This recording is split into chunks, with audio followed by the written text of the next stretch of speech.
Good morning, good morning, good morning. Live pa rin po tayo napapanood ngayon sa ating social media accounts sa Facebook at YouTube channel ng UNTV at Good Morning Kuya.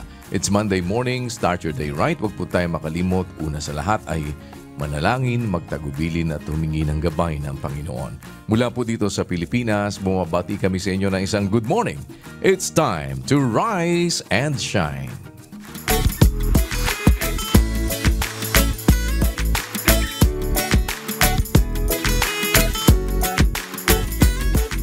Ngayong araw po ay makakasama naman natin ang ilan sa atin po mga kapatid sa MCGI May Kawayan, Bulacan Chapter para po tayo ay sama-sama na sumaklolo sa ating mga kapwa-tao na nangangailangan doon. At naroon po si Sister Mayo Sarmiento dyan sa May Kawayan, Bulacan.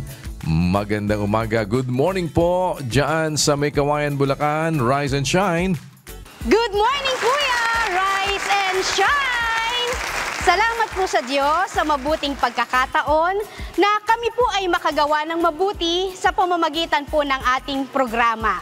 At sa oras na ito, kasama po natin ang ilan sa mga kapatid sa MCGI Bagbagin May Kawayan, Bulacan upang ipagkaloob ang kahilingan po ng ilan po nating kababayan na PWD at solo parents. Subalit bago ang lahat, kami po ay sama-samang bumabati sa iyo, Kuya, ng Good Morning, Kuya! Rise and shine! Maraming salamat Sister Mayo at sa inyo po lahat dyan sa ating mga kapatid sa MCGI May Kawayan, Bulacan Chapter. Salamat po sa patuloy ninyong pagsuporta at pagantabay. Tayo ay sama-samang maging maliit na kasangkapan na ang kabutihan ng Diyos ay makarating sa ating mga kapwa-tao. Pagpalain po kayo ng Panginoon in a little while. Babalikan ko kayo para alamin sino po ang ating mga sasaklolohan diyan sa bahagi po ng May Kawayan, Bulacan. Maraming salamat po. Keep on shining and keep on caring.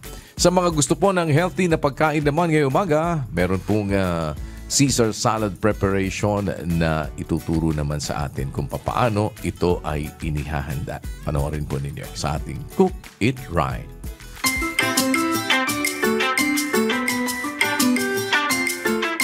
Good morning, Kuya! Rise and shine, mga kasambahay! Ngayong araw ay may fresh at healthy tayong recipe na gagawin. And the best part, pwedeng-pwede natin itong i-customize to match our own taste. Yes, at ang pinaka-bonus pa niyan, Atilay, dahil sobrang dali lang nitong gawin. Aha!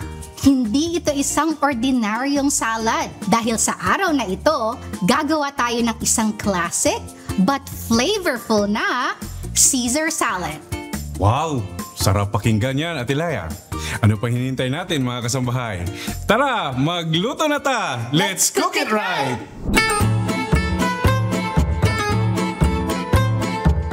Unahin natin ang dressing.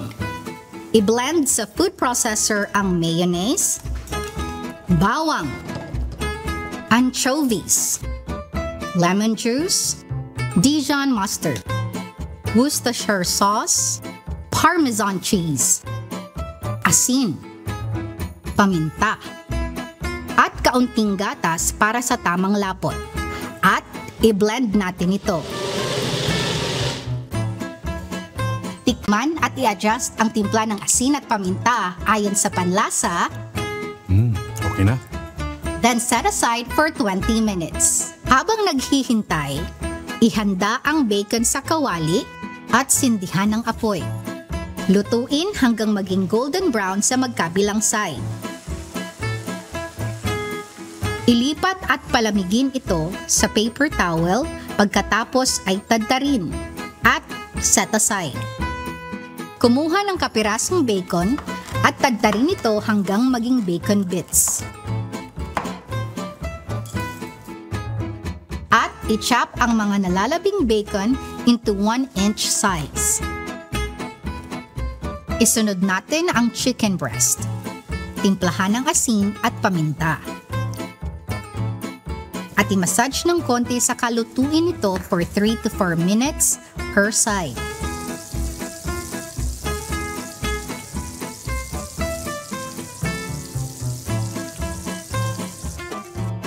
Ngayon naman ay magluto tayo ng hard-boiled egg. Huwag kalimutang lagyan ng asin at suka, takpan at pakuluin.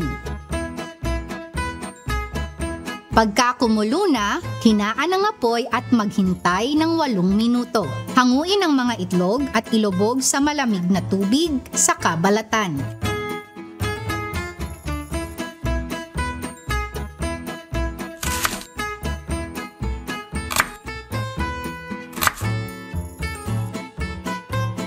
Finally, i-assemble na natin. Sa mixing bowl, ilagay ang lettuce at kalahati ng dressing. Haluin at tikman kung okay na.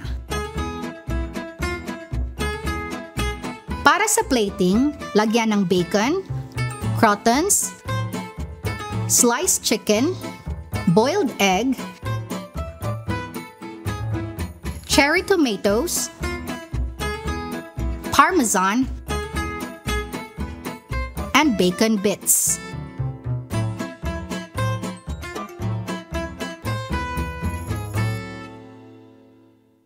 And just like that, ready to eat na ang ating Caesar salad! Para sa mga hindi pamilyar sa history ng salad na ito, ang recipe ay likha ng isang Italian-American restaurateur na nagngangalang Cesar Cardini, na nagmula pa sa Tijuana, Mexico noong 1920s.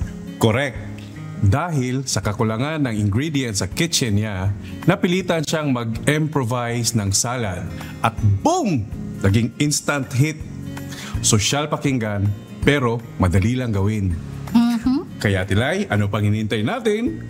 Tikman na natin!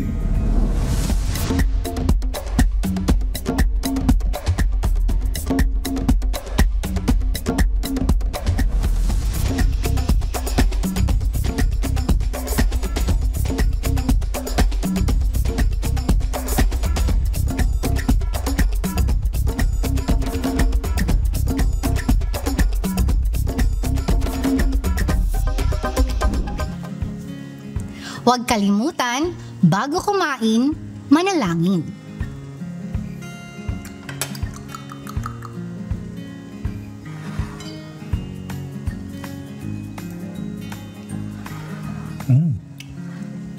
Sarap.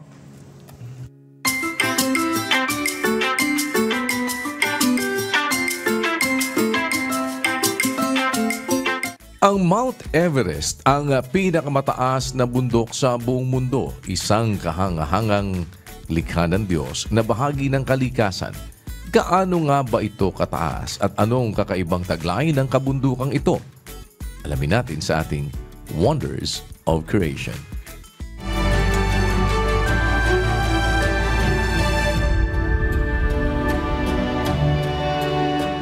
$60 million years. Ito ang pinaniniwalaang haba ng panahon para mabuo ang itinuturing na pinakamataas na lugar sa mundo. May tayog na 8,848.86 meters. Hindi mo aakalain na ang bundok na ito ay galing pala sa kailaliman ng dagat. Umahon dahil sa pag-uumpugan ng malalaking bahagi ng lupa sa ocean floor o tectonic collision. At ayon sa mga eksperto, patuloy pang lumalaki ng 4 millimeters kada taon.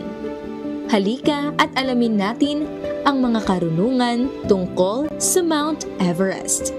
Ang pinakapopular na pangalang Everest na ipinangalan sa bundok as a way of commemoration ay galing sa British Surveyor General na na-assign sa India, si Sir George Everest.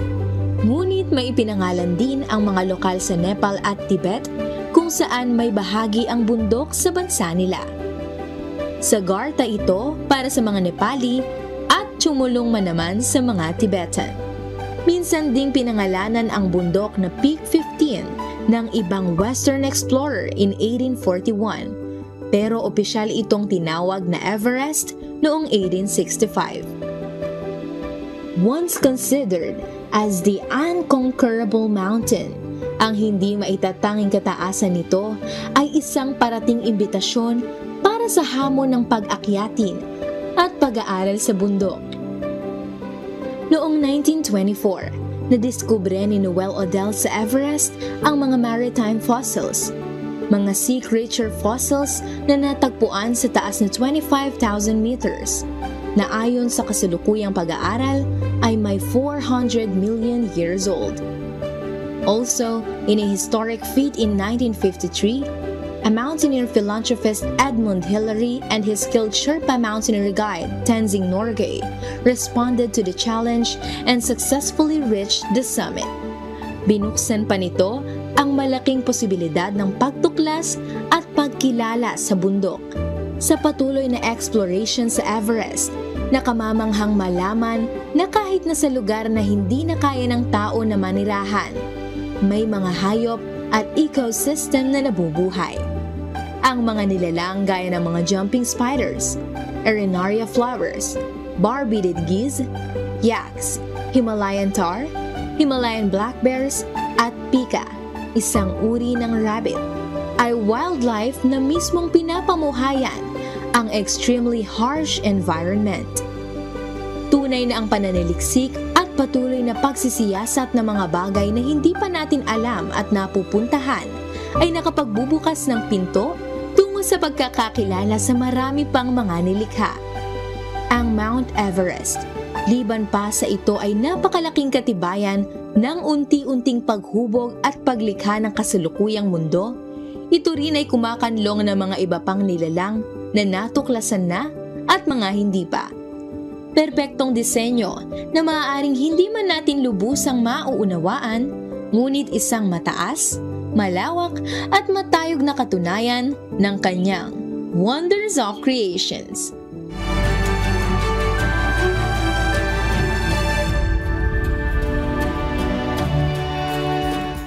Ang monkeypox ay isang viral infection po na may sintomas na gaya ng sa bulutong. Ano nga ba ang pinagmulan nito at paano itong naihahawa? At ano ba ang mga dapat po nating bantayan para makaiwas sa sakit na ito? Panoorin natin sa ating Now You Know.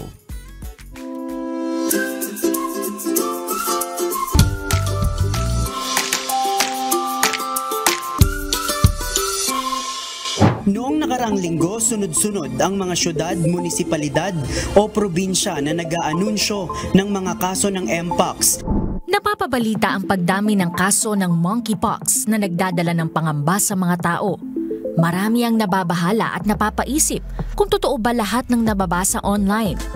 Pero gaano nga ba makatotohanan ang kumakalat na impormasyon tungkol sa monkeypox? Narito ang ilang karaniwang myths at ang katotohanan sa likod ng mga ito. Myth: airborne ang monkeypox. May nagsasabi na parang COVID ito na mabilis makahawa sa hangin. Fact: ayon sa World Health Organization, hindi ito madaling kumalat sa hangin. Kadalasan, naipapasa ito sa pamamagitan ng matagal na close contact, skin-to-skin o exposure sa rashes at droplets. Hindi ito kasing bilis ng COVID sa pagkalat. Myth: bagong virus daw ang monkeypox. Fact: hindi ito bagong sakit. Unang naitala ang monkeypox sa mga hayop noong 1958. Sa tao, ang unang kaso ay naiulat pa noong 1970 sa Africa. Matagal na itong pinag-aaralan, kaya may mga umiiral ng paraan para gamutin at pigilan ang pagkalat nito. Myth: wala raw lunas ang monkeypox at nakamamatay ito. Fact: karamihan sa mga kaso ng monkeypox ay mild at gumagaling ng kusa sa loob ng 2 hanggang 4 na linggo. May mga gamot gaya ng Tecovirimat para sa mga malulubhang kaso. Importante ang maagang check-up at isolation para hindi makahawa sa iba. Myth: mula sa unggoy ang monkeypox. Fact: hindi unggoy ang pangunahing pinagmumula ng monkeypox. Mas madalas itong nagmumula sa mga hayop gaya ng daga o squirrel. Tinawag lang itong monkeypox dahil una itong natuklasan sa mga unggoy na ginagamit sa laboratory tests noong 1958. Hindi rin ibig sabihin ito ay unggoy ang sanhi ng pagkalat ng virus. Myth: sa mga hayop lang pwedeng makuha ang monkeypox. Fact: hindi lang sa hayop nahahawa ang monkeypox. Pwede rin itong maipasa mula tao sa tao. Kumakalat ito sa pamamagitan ng close contact, respiratory droplets, body fluids o kontaminadong gamit. Kung may lagnat, rashes o pananakit ng katawan, magpatingin agad. Iwasan muna ang pakikipaghalubilo lalo na kung may sintomas. Ugaliing maghugas ng kamay at sumunod sa payo ng mga health professionals. Kung may iba pang katanungan tungkol dito, baka tutulong kung magtatanong sa pinakamalapit na health professional sa inyong lugar.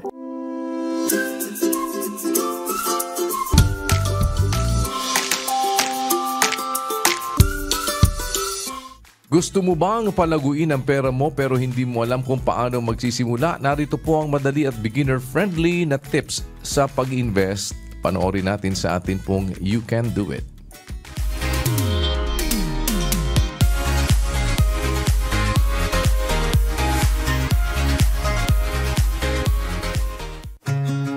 May mga bagay na hindi maiiwasan na bilhin, lalo na kung ito ay kinakailangan. Dahil sa dami ng mga bagong pamilihan sa panahong ito, ay siguradong malaki rin ang nagiging gastusin. Kaya ito ang ilang mga tips for beginner-friendly financial advice. Create a budget. Mahalaga ang pagbabudget dahil dito ay magiging organized ang iyong pamimili at mamomonitor ang mga gastusin. Track your spending. Alamin kung saan napupunta ang iyong gastusin. Nakakatulong ito para ma-i-assess ang iyong mga pinamili kung ikaw na ba ay sumobra sa dapat mong gastusin. Build an emergency fund. Maglaan ng pera para sa hindi inaasahang pangyayari. Mas madali itong magagawa upang hindi na mahirap kapag kinakailangan agad. Make smart purchasing decisions. Isiping maigi kung ang iyong binibili ay talagang kinakailangan. Dahil ika nga, sa huli ang pagsisisi. Think long term. Don't live just for payday. Isipin kung ito ba ay magagamit mo pang matagalan o dahil lang sa nagustuhan mo lang. Ang pera ay pinagpapaguran at hindi lang ito mapupulot kung saan-saan. Kaya dapat maging wais sa pamimili at pagbabudget. You can do it!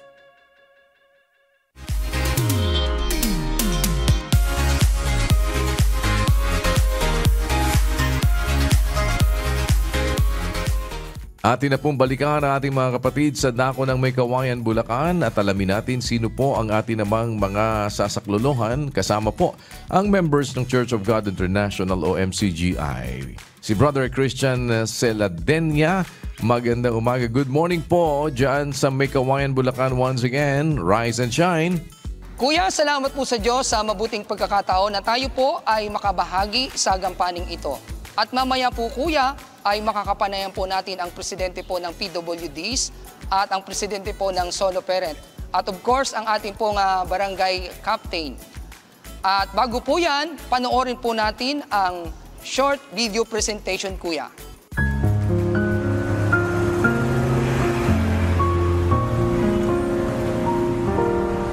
Ang applicant po ng president, bilang president po, kailangan po namin maghanap ng source na makatulong po sa aming mga solo parent. Dahil po sa solo parent, mahirap pong maging ikaw lang yung bumubuhay sa mga anak, sa pamilya. Kaya po pag may, halimbawa po, LGU, isang samahan po na pupunta sa amin at nagsasabi po na may ibibigay sila sa amin tulong para sa member, malaking bagay po rin yun sa amin as a Pangulo po. Sa barangay po, nakakahingi pa ako sa kapitan namin. Yan naman po natutuwa naman ako sa kapitan namin kasi po pag may halimbawa po, wala akong maitulong like po pamasahe or bigas. Halimbawa, mag-chat sa akin yung member ko, Pangulo, wala kaming bigas. Pangulo, pupunta kami ng wala kaming pamasahe. Pag hindi ko po kaya, nanghihingi po ako ng tulong sa barangay.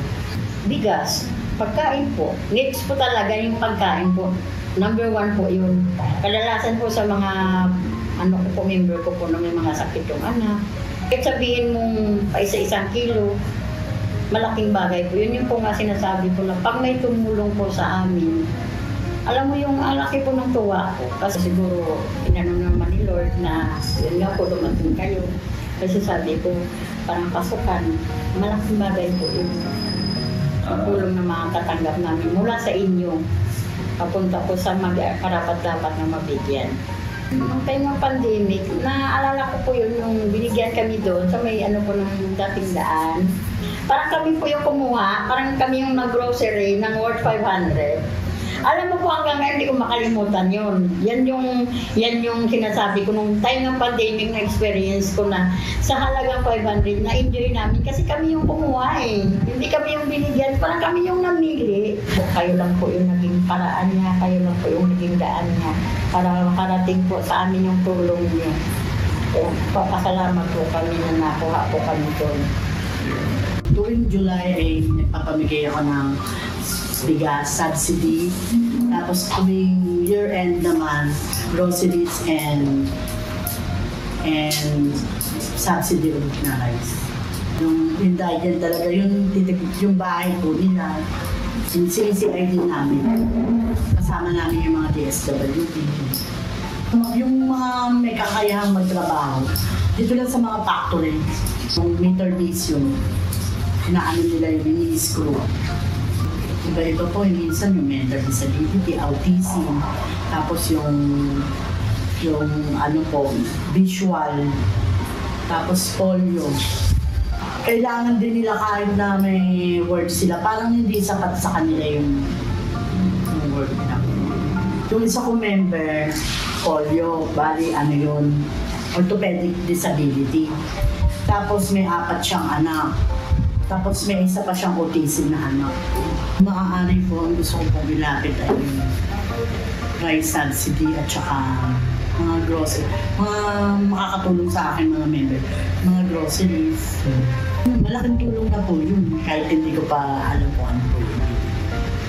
Pagdagdag na rin po nila yun sa pang-araw-araw na pangangailangan nila.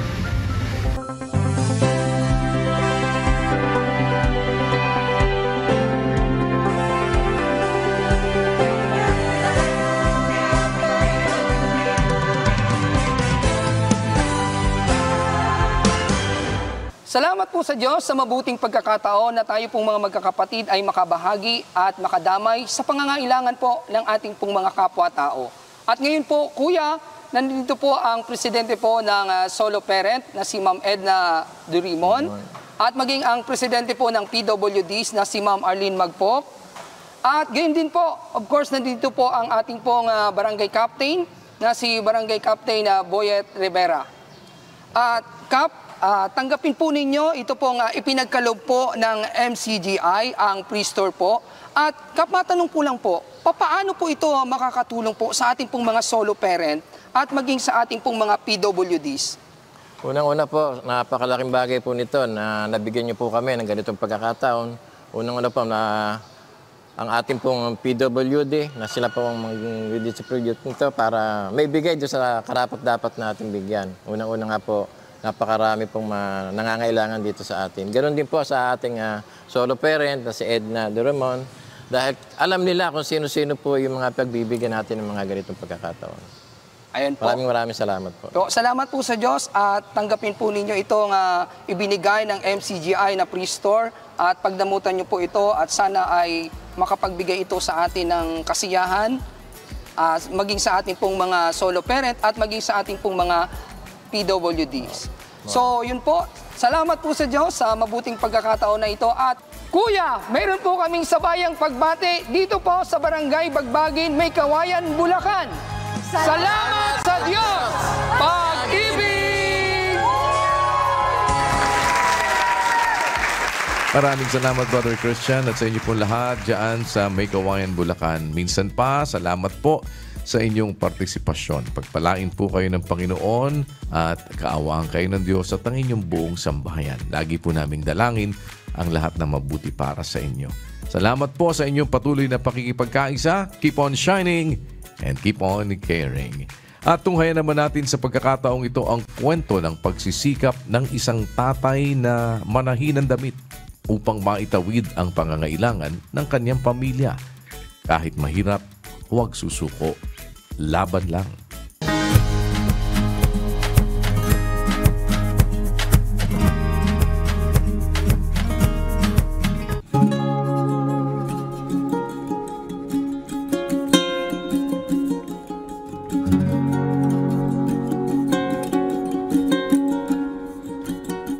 Ako po si Yolando Lutarte, 73 years old. Nakatira po sa Amos, Cavite. Isa pong mananahi, nag-umpisa akong manahi 1972. Dahil yung tiyahin ko, doon ako nakatira, meron siyang tailor shop. Wala naman akong ginagawa sa umaga, nag-aaral ako ng gabi. Pagbuo ng pantalon, ng shorts, hanggang sa ako'y natuto. Bandang huli, binabayaran na ako ng tiyahin ko. Tuloy pa rin ang pag-aaral ko hanggang sa nagkaroon ako ng lisensya at telegraphy. Nag-ambisyon akong magtrabaho sa labas as radio operator. Yung lahat ng gawain sa barko, pilis, mga communication, ako ang may hawak. Tapos nung ako'y mag-retire, pinalikan ko po ang pagtatahi dahil kahit simple lang na hanap buhay, kahit papaano nakakadugtong ng pangailangan. At saka kung ikaw ay marunong nahi, hindi ka na dapat na mag-ikot pa para sabihin mo na ako yung mananahi. O nakagawa ka ng isang ginawa mo na pagtatahi, ipapasa yan ng iba yun sa iba. Jacket, pantalon, pulo, talagang ginagawa ko. Ako ang nagtatabal, ako ang puputol. Basta sa bahay lang ako, pag may gusto magpagawa, pupuntahan ako na, gawin mo nga ito. Hindi yan maalis na may sasama ang loob sa'yo. Kasi, ano mo, sabihin, pagawa ko ito, kunin ko sa ganitong araw, hindi mo nagawa, sagutin mo yung sa may-ari. Papaliwanag mo lang na, hindi kasi nagkaroon lang ng pahabol na iba, pasingit. Pero kailangan ipaliwanag mo sa kanya para hindi siya magalit. Kailangan kasi maganda ang pagkakitungo mo sa customer mo. Kung nagpapasalamat ako na ganito ako, hindi na tayo naghahanap ng masyado maalwa eh. Sa kontento tayo kung anong meron, sinasabi sa sulatan na kung anong meron ka, makontento ka. Kaya malaking bagay yun. Kahit na sabihin pa ako yung kukulang, kasi dati maluho ako eh. Ngayon, hindi ako magkibo. At nakapo lang ako ngayon. Kahit na sabihin nila, wala sa akin yun. Kasi meron akong natutuhan, tinuro sa akin. Doon ako nagpalataya, doon ako tumitingin. Kaya kahit na sabihin pa na, ikaw dati ganito ka, yung aking kinikita sa pagtatahi, kasi malaking tulong sa akin yun eh. Una-una, sa gastos lang sa pagbabiyahe. Nakalibre na kami kasi meron kami sasakyan na nakuha. Tapos, lahat ng gastos sa bahay, ito paano? Pag kami lang nandito, kadalasan kasi kami lang nandito mag-asawa eh. Ang gastos namin, sa akin ang gagaling. Ako na gumagastos. Pagkain, pambili ng ulam. Ang malaking bagay sa akin, tutulong sa akin, si Mrs. May mga bagay na imbis gawin ko pa siya na gumagawa.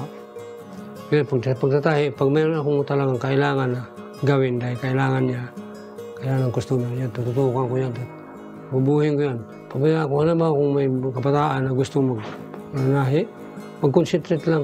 Mag-aaral ka mo, mag-aaral na kung paano pag-forma ng pantalon o kaya ng pulo para alam niya kung paano niya iputulin. Pag ikaw gusto mo matuto ng hanap buhay na gusto mo, mag-concentrate ka. Tapos may ka ng tulong sa Panginoon. Dapat lagi ganun. Huwag kang magtiwala sa sarili mo lang na ay kaya ko yan, alam ko yan. Hindi dapat. Kasi lahat ng dapat gawin natin, siya nagdidirect sa atin eh. Ipagtiwala natin sa Diyos ang lahat ng ating ginagawa. Lagyan pa natin ng sipag at syaga, laban lang.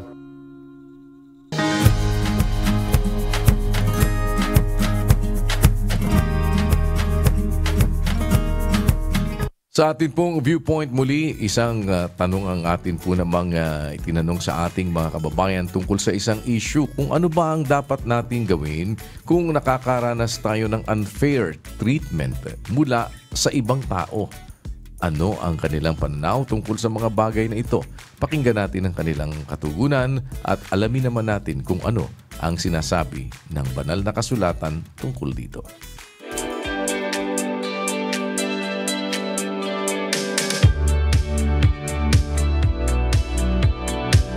Kung ayun yung gusto niya ang treatment sa'yo, wala tayong magagawa. Isin yung kanilang mga puso't isipan na magkaroon kami ng magandang connection. unfair treatment is inevitable na talaga. May times din na nilalabas ko yung galit ko. Gugustuhin ko na lang na lumayo na agad sa sitwasyon na yan. Kasi kung iisipin ko pa yun, mababagabag ang damdamin ko.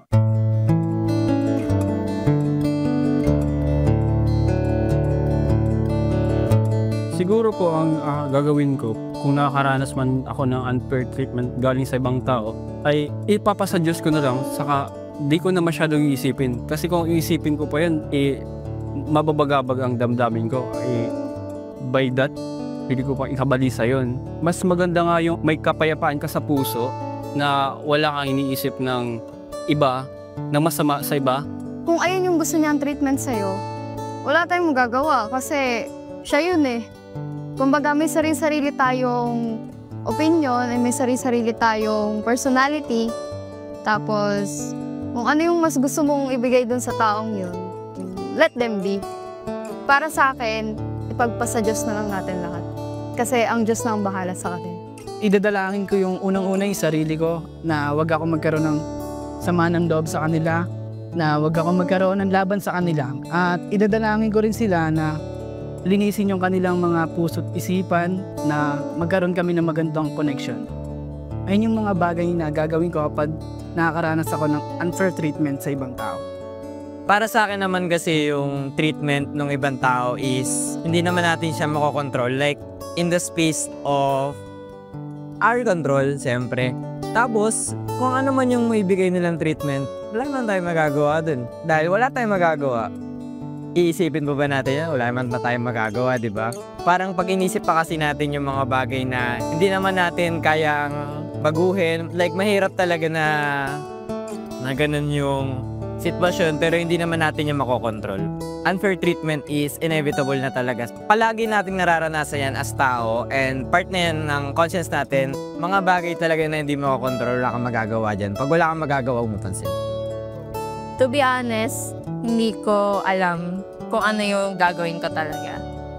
For me kasi, depende yan sa taong nag-unfair treatment sa akin. Meron din naman kasi tayong mga kaibigan mismo na hindi naman natin maiwasan yan na unfair treatment talaga tayong mararanasan. May times din talaga na hinahayaan ko na lang pag hindi ko kilala. Pero may times din na napapasagot ako. Tapos may times din na nilalabas ko yung galit ko sa ibang bagay, which is hindi dapat. Pero at the end of the day, ang importante ay mag-reflect tayo sa mga ginagawa natin at mga nararamdaman natin.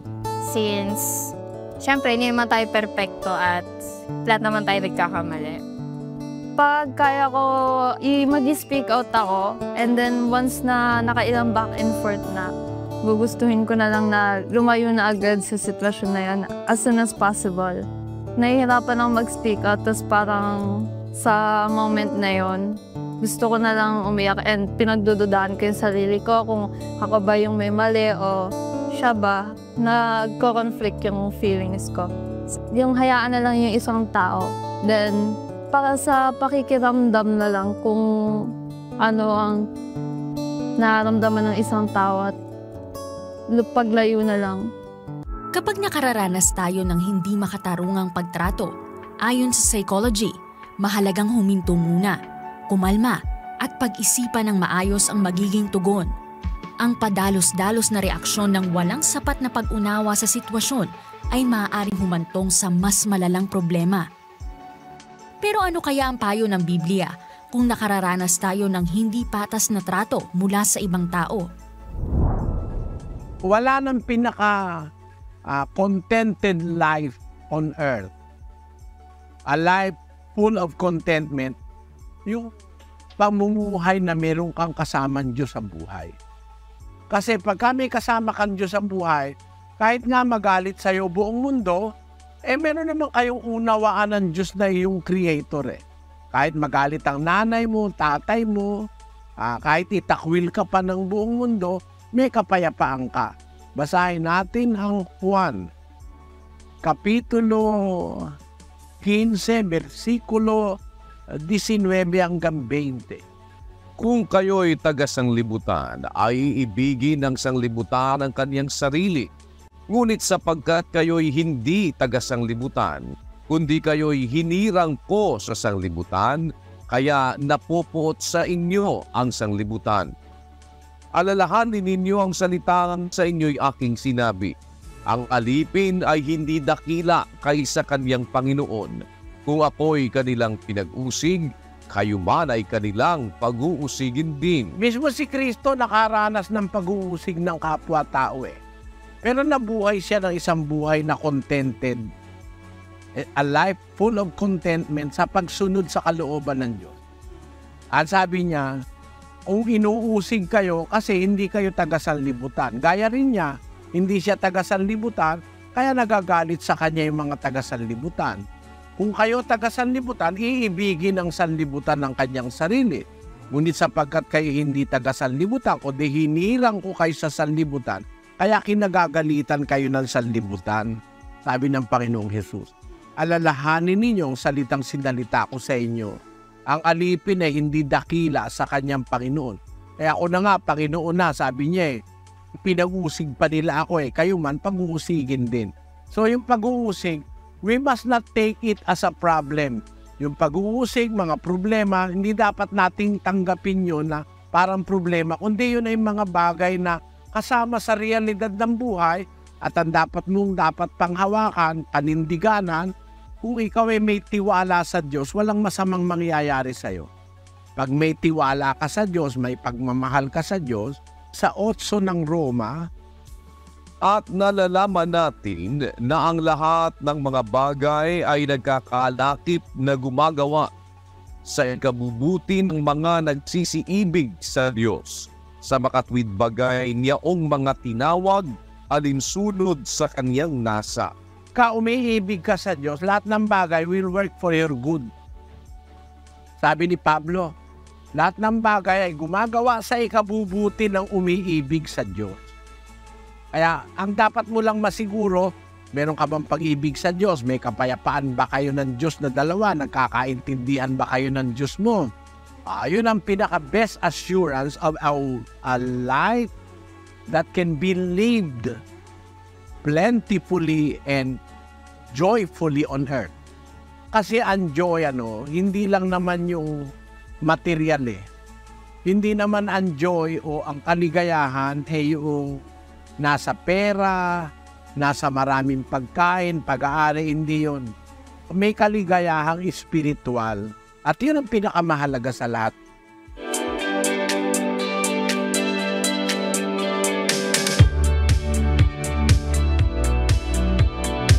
Sa atin pong patuloy na layuning maipalaganap ang paggawa ng mabuti sa lahat ng mga tao. At kung mayroon tayong mabuting pagkakataon ay huwag nating ipagkait ang ating magagawa sa kinauukulan pag nasa kapangyarihan ng ating kamay na ito ay gawin. At tayo ay magpakita ng pag-ibig sa ating kapwa. Muli po, isang social experiment ang ating isinagawa.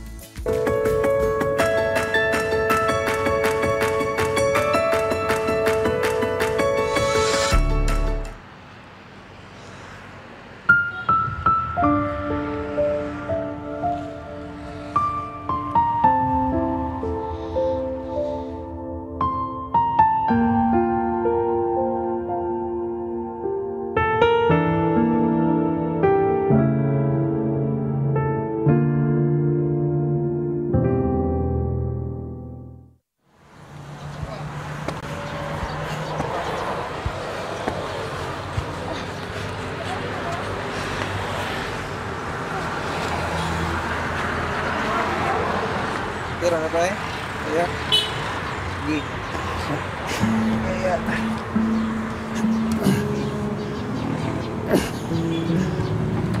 Ay, muna ako pamutay. Ako pa rin tayo? Wala ba?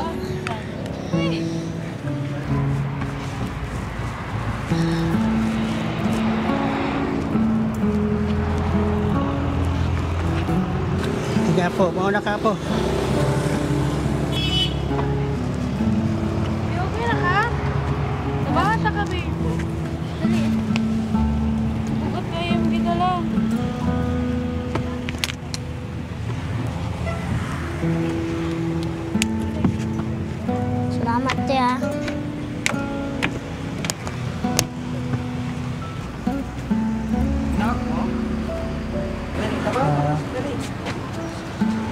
Kaya po. Apo mo na ka po. Ha? Bakit nakapos? Apo mo na ka po.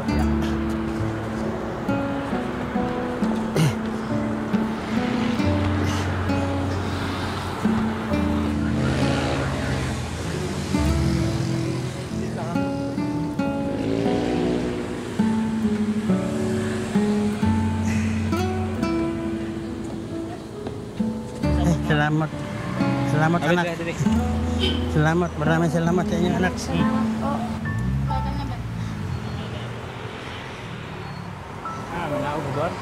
Opo. Pwede naman. Ay, maraming salamat sa kabutihan mo anak. Saan kayo pasakay tayo? Diyan lang, may hinihintay ako. Maraming salamat po Lo, parang nauuwaw na ako, Lo. Teka muna ako. Sandali lang.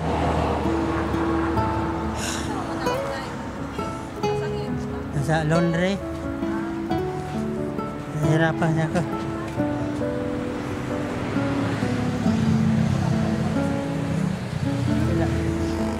Alalayo lang yung lubot. Tandahan lang anak.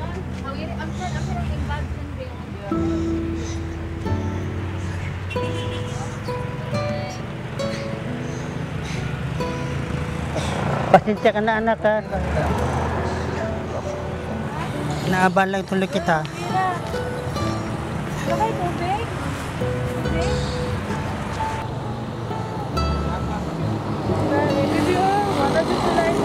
Ito doon. Pwede pakati doon. Pwede dyan lang sa ano. Dyan lang sa... Dyan lang ako. Ano ka mo ng tubig?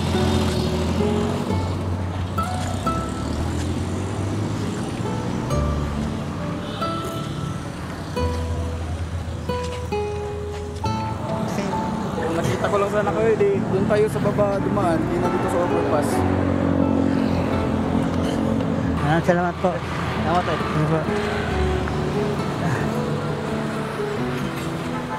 Sige, maraming salamat sa inyo.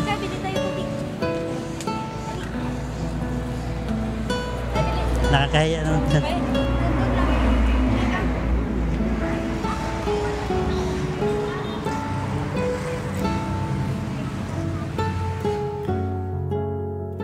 Ako kay nakatry ko sa una nga na help nga other and then his camera ko kay murag di ko na ko trauma pero nakita ko murag genuine naman po sila so ni-help po niya. We go through different kind of situations in life, like situations, like kanang social ranking, so dili mo pa ka selfish niya. Pag makita ka someone in need, like mo help jud ka, mo initiate ka, dili ka mabuit nga. Tabangin sa na siya nga, duwa sa na siya like na naka-initiative mo help. Unya, thankful po ko ka Lord kay kihatagan ko niya kanang wisdom or kanang thoughts or empathy para sa uban. Pagtanaw sa Ginoo sa ato, pareharatan ninyo og level nga kuan walay dato og walay kobre. Dili unta nila pilion nga ang ilang tabangan, dapat tanan makita nila kung nagkinahanglan tabangan. At first, wala talaga sa isipan namin na ang itsura ni tatay, ang amo kay ang situation niya ba na kaning naluoy may kay kaning pasaka bali delikado kayo niya, nakita po na naglisod na gid si tatay. So in that situation, if naay maka encounter mo ana, so even though ingana ang itsura, di yun na to i-judge ang isa ka person. It's really important po na sa atin po yung nanggaling yung kabutihan, ay hindi po yung kanang tumutulong ka lang kasi may reward, yung tumutulong ka na galing sa puso mo.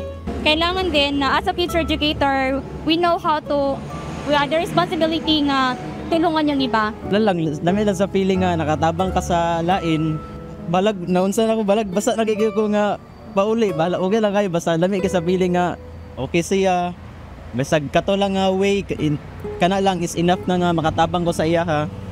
Kanang simple na po na akong life, kanang dili ko dato, nga na ba, like ma-feel na ko kung sa po ma-feel nila, niya, ihatag na to, which is ang kind of respect sa ila, kung nakita man na to nga lisod, pwede na to sila tabangan sa atong makaya, nga na lang siya. Dili dyan ako ma-dare nga mutanaw na dyan kay, murag na yun na sa mo, kabalo mo tanaw sa isang katao, bahalag magkayon sa maninga na bitaw. Balag magdali-dali man unsa basta kay ma-fulfill lang gyud nimo kung say nasa imong harana ra jud siya.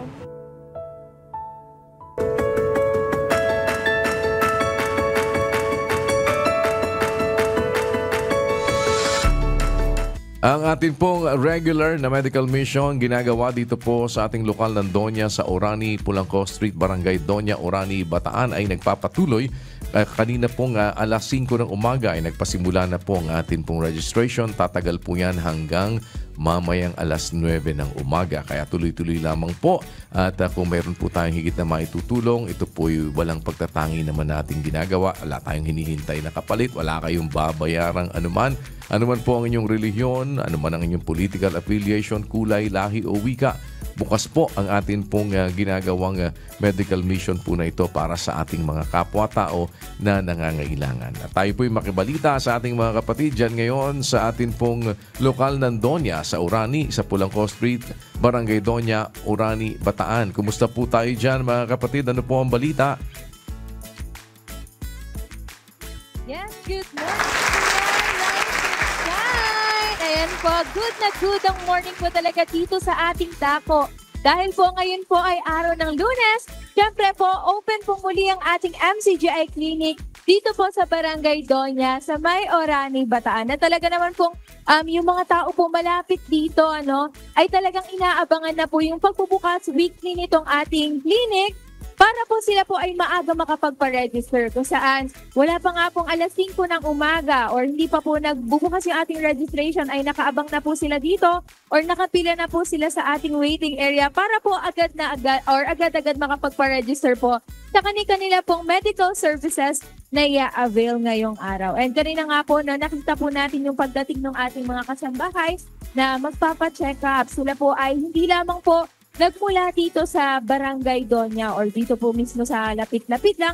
Meron din po tayong mga galing sa Karatig Bayan dahil hindi naman po exclusively para lang po dito sa mga taga Doña or para sa mga taga Orani lang yung ating mga services na ino-offer ngayong araw. And syempre po kuya, kasama pa rin po natin yung ating mga supportive and yung ating pong mga masisipag po na mga MCGI volunteers and staff. Ayan po sila, kasama po natin dito po sa gawing kanan ko. Ayan po yung ating registration area. Kasama po yung ating mga MCGI volunteers na maaga pong gumising and nag-prepare po para ngayong araw. And of course po, yung mga kababayan naman po natin, andito po yung ating waiting area. Meron po tayo dito sa kaliwa. Meron po tayo sa harap. Ito po, ayan, kumakaway po sila dito. Ayan po yung ating mga nakapila po ngayon. Kung saan yung ating po mga kababayan po na yan, ay meron po tayong inihandang mainit na almusal sa kanila. Meron po tayong lugaw at kape for free para po hindi na po nila kailangang intindihin pa yung kanila pong aalmusalin para ngayong umaga habang sila ay naghihintay. And para naman po sa mga services na ina-offer natin ngayong araw, meron po tayong adult medical consultation, meron din po tayong pediatric consultation, and sa dental services, meron po tayong dental extraction and dental cleaning, and sa optical services, meron po tayong free eye check-up with free reading glasses. And of course, available pa rin po yung ating legal consultation para po sa ating mga kababayan na may i-consulta po tungkol sa mga kanilang legal matters din po. And of course po, kung sila naman po ay mangailangan po ng gamot or sila po ay nasitahan ng ating mga doktor, pwede na rin po nilang i-claim yung kanila pong mga medicine sa ating MCGI Pharmacy. Of course, for free po yan. Lahat naman po dito ay libre. Wala po tayong pinabayaran or yung mga kasambahay po natin na dumarating dito, wala po silang kailangang ilabas na pera po para sa kanilang babayarang services or gamot or pagkain po na ina-offer po natin dito. Kaya naman po para po sa mga nagnanais po magpa-check up sa may mga dinaramdam po dyan, pwede na po tayong pumunta dito hanggang 9 a.m. po yung ating registration. Dito po yan sa Pulangco Street sa Barangay Doña, Orani, Bataan. And since nasa looban po tayo, hindi rin po nila kailangang mag-alala kuya para magdagdag pamasahe pa or dagdag gastos po sa pamasahe sa tricycle dahil meron po tayong umiikot na 2 MCGI libreng sakay tricycle na pwede pong maghatid at magsundo po sa kanila magmula po dyan sa kanto papunta po mismo dito sa ating clinic dito po sa ating MCGI clinics. And gaya po na lagi natin sinasabi, kuya, lahat po rito ay welcome. Wala po tayong pinipiling anumang lahi, relihiyon, kasarian, edad, or anuman pong any group affiliation. Lahat po ay welcome at atin pong i-accommodate sa awat tulong po ng Diyos. Kasama po ang ating mga MCGI volunteers and staff and yung ating po mga volunteer doctors. And ngayong araw din po, kuya, kasama rin po pala natin yung UNTV Mobile Dental and Optical Clinic sa pagbibigay po ng iba't ibang libreng medical services para ngayong araw. And ayan muna po ang update mula rito sa ating MCGI Clinic sa Bataan. Balik po sa inyo, kuya. Maraming salamat po mga kapatid. Minsan pa sa inyong lahat dyan at uulitin natin, tayo po ay nakahanda naman. Andyan po ating mga kapatid rin para sa tulong ng Diyos ay umalalay sa mga nangangailangan nating mga kapwa-tao. Nandyan din po ang ating mobile dental and optical clinic at kasama po ng iba't ibang mga serbisyong ipinagkakaloob po ng ating mga kapatid dyan sa lokal ng Doña Orani, Bataan. Maraming salamat po once again sa inyong lahat mga kapatid. Keep on shining and keep on caring.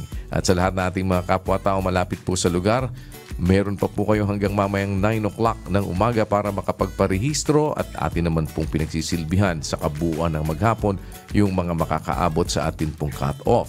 Huwag po kayo mag-alala, meron na din tayong kaunti naman pong pangtawid gutom para sa inyo doon sa mga mag-aalmusal at yung ibang aabutan pa ng tanghalian. May awa po ang Diyos ay meron naman tayong kaunting pantawid ng gutom habang kayo po ay naghihintay na mapagsilbihan dyan po sa ating ginagawang medical mission. Sa mga malapit po sa area, pwede po kayo magsadya dyan. Ulitin po namin, bukas po ito para sa lahat, anuman po ang inyong religion o anuman po ang inyong political affiliation. Tayo po sa tulong at awa ng Diyos ay nagsisikap kasama po ang members ng Church of God International para makapaghatid ng serbisyo sa ating mga kapwa-tao. Anuman po ang kanilang mga kalagayan sa buhay. Ito'y bilang bahagi ng atin pong pagtitiwala na yung mga katwiran at aral ng Diyos ay dapat nating sama-samang pagtulong-tulungang maisakabuhayan. At ang paggawa ng kabutihan sa lahat ay isang bagay na itinuturo ng ating Panginoong Jesucristo. Sabi nga po ng sulat ng apostol na si Pablo sa 6:10 po ng Galacia ay kaya nga ang wika, samantalang tayo may pagkakataon ay magsigawa tayo ng mabuti sa lahat, lalong-lalo na sa mga kasangbahay sa pananampalataya. Ito po ang ating pinagsisikapang maipagpatuloy. Kaya po ang nag-aanyaya kami rin muli sa inyo sa atin pong pagpapatuloy mamayang gabi. Nasa day 11 na po tayo. Ito naman ay pag-aaral ng mga doktrina ng ating Panginoong Jesucristo na maaari po naman nating mapakinabangan sa ating mga buhay upang makalakad tayo ng ayon sa kanya pong mga salita. Ang ating segment na Rise and Shine dito po sa Good Morning Kuya ay sumasa inyo naman every Monday, 6 o'clock in the morning. At ang ating pong mga public services ay nagpapatuloy din sa ating serbisyong bayanihan program. Monday to Friday po yan, alas 4 po ng hapon. Ang ating pong MCGI Charity Center ay nakabukas naman sa 141 E. Rodriguez Avenue, Marikina City. Yan po ay every Friday. Ang ating pong MCGI Clinic ay maaari po ninyong mapuntahan. Alas 5 ng umaga din po hanggang alas 9 ang atin po namang registration. Samantalang ang MCGI Diagnostic Center po na nagsisilbi din naman sa inyo ng libre at wala po kayong mga alalahanin. Yan po ay Lunes hanggang Biyernes. Bukas naman po yan. Maaari po kayong makapagsadya dyan po sa ating mga lugar po na yan. At ang ating medical mission, regularly ginagawa din po natin dito sa lokal ng Doña Orani, Punangco Street, Barangay Doña Orani, Bataan. Every Monday naman po yan, 5 o'clock in the morning din po hanggang alas 9 ang atin pong registration. At patuloy din po ang pag-ikot ng ating mobile dental and optical clinic sa iba't ibang bahagi po ng ating bansa. 4 po yan na umiikot sa iba't ibang lugar ng Luzon, Visayas at Mindanao. At kung makita po niya nakahimpil yan sa inyong mga lugar, lapit lang po kayo sa ating mga coordinators at nakahanda po naman tayo na makapaglingkod sa inyo. Sa mga may pangangailangan po ng wheelchair, nebulizer, yung pong tungkod, yung walker, kung yan po ay talagang ipinapayo ng doktor at kailangan po ninyo at wala po kayo namang sapat na kakayahan talaga para makabili nito, meron po tayong ipinamimigay na libre at yan po ay maaari din nating ihatid na sa inyong mga lugar. Kailangan lang po namin na ito ay ma-verify